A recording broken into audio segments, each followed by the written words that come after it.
Hello, my name is Julian, and I would like to welcome you to the Jetsurf family. Today, I would like to introduce you everything you will receive with your board, as well as what to do before the ride, after the ride, and some technical features connected with this board. The board comes inside the bag, together with a stand, a towel for cleaning the board, a charger, basic tool bag with side fins, a center fin, and technical certificates together with the manuals. First, I'd like to introduce to you the main parts of the board. The fuel tank is 2.8 liters, and you need to pre-mix your 95 octane gasoline with fully synthetic oil in a ratio of 50:1. For your imagination, for 5 liters of gasoline, you need 100 milliliters of oil. For 10 liters of gasoline, you need 200 milliliters of oil. These 2.8 liters give you approximately 50 to 55 minutes in the water. It is very important to take out your fuel tank once you finish riding and during transport, because due to warm weather, the gasoline can expand and damage your board. The 4 steps how to remove your gas tank. First, undo the Velcro strap. Second, unconnect the fuel line.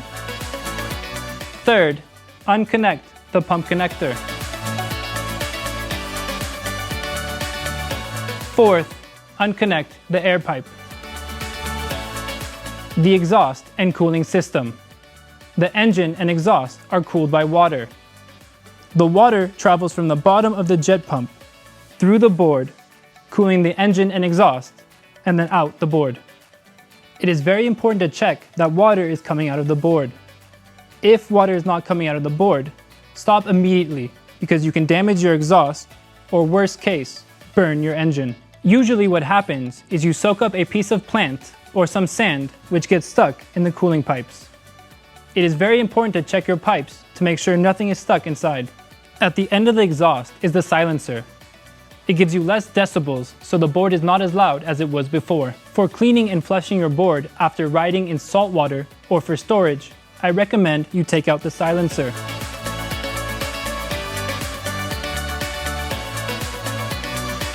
Inside the exhaust is a ball that you should clean once or twice a year. The ball protects your engine against flooding.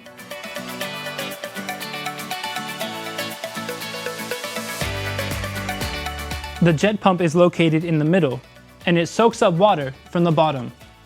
It is very important to check the water during your ride to make sure you don't soak up any plants or debris. It is very easy to recognize if this happens, because your board will lose power or it will start to vibrate. The bilge pump is hidden inside the board and helps remove water from the engine space. Don't forget that it only works when the board is activated. The output of the bilge pump is located nearby the signalization. If you see water being expelled, this means the bilge pump is working and is actively trying to remove water. The electric starter. Some important information about this part.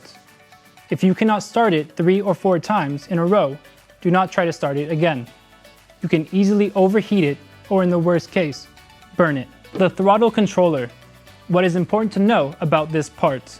If you are not riding or taking your board to the water, it is important to keep it inside the straps. If not secured, it can easily fall into the sand and it is very difficult to clean. Activation and signalization. Once you insert the shutoff key inside the controller, the board is activated. The noise you hear is the bilge pump actively trying to remove water from the board. You can find the signalization on the side of the board. There are 3 different types of signals.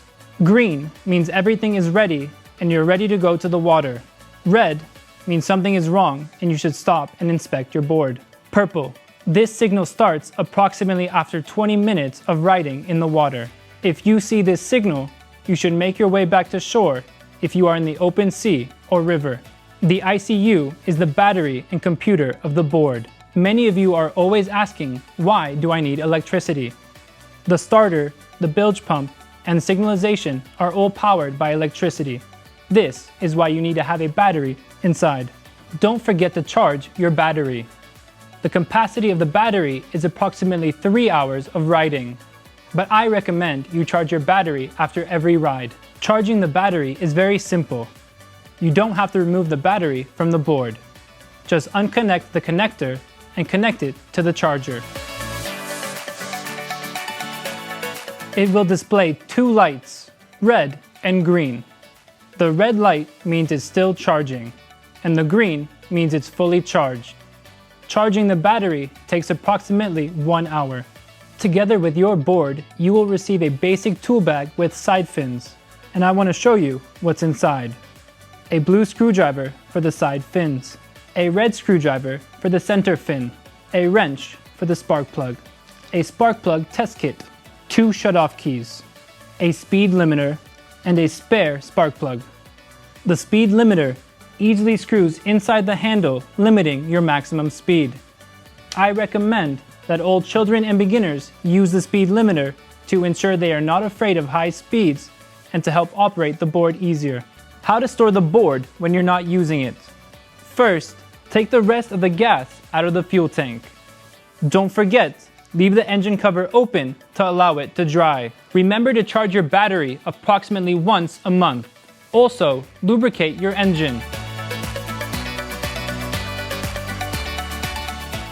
You can store your board horizontally, like this, or vertically as well. How to transport your board. Most people transport their boards with their cars, but you can transport your board by plane as well. And I would like to explain to you the main differences. If you are traveling by car, all you have to do is remove the fins. I also recommend you remove the fuel tank as well. Then, all you have to do is pack up your board and you're ready to go. Traveling by plane is more complicated. Based on our experiences, we have a few tips we would like to share with you. The board must be completely dry and cannot smell like gas. What I recommend is using deodorant or cologne and spraying inside your board. The fuel tank must be unconnected as well as completely dry and empty. Then, take out the ICU unit and place it inside your hand luggage. Don't worry, all the information is written on the ICU, so you're allowed to travel with it. Now I'm going to demonstrate how to remove the ICU to get your board ready for plane transportation. To create more space in the engine compartment, remove the fuel tank.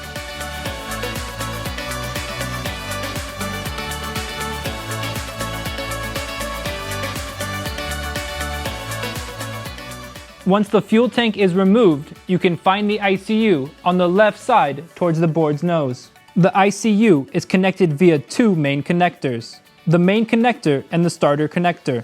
First, disconnect the main connector. For easy disconnection, lift the pin up and disconnect the main connector. Secondly, disconnect the starter connector. For every disconnection, it is recommended to push the connector case by pushing your finger or screwdriver inside the plastic insert, and then disconnect the starter connector. Eventually, unscrew the 2 screws on the bottom of the iron holder and remove the ICU.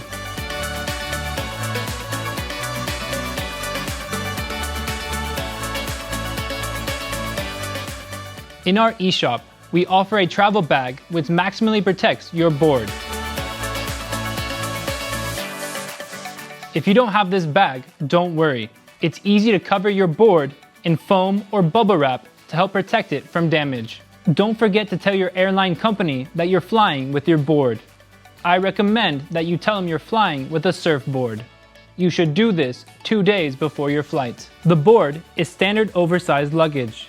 It usually costs 30 to 200 euro, but it depends on your airline company. Once you arrive at the airport, simply go to the check-in counter and you will receive a tag. Then, take your board to the oversized luggage department. As a beginner, you will most often fight with a flooded engine. Here are some steps on what to do when it happens. First, you unclick the red cover, and then you need to unplug the spark plug boot. Then, you take out the spark plug.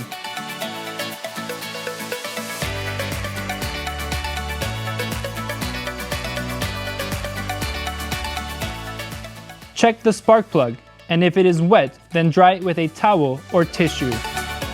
After, tilt the board on the side of the spark plug. Then, you will rotate your jet pump manually by hand to get the water out.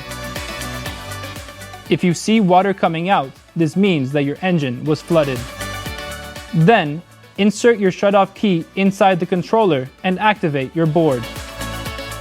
Once the magnet is activated, place the magnet on the signalization here. It will rotate automatically and the rest of the water will get out of the engine. Then assemble it back together and start the engine.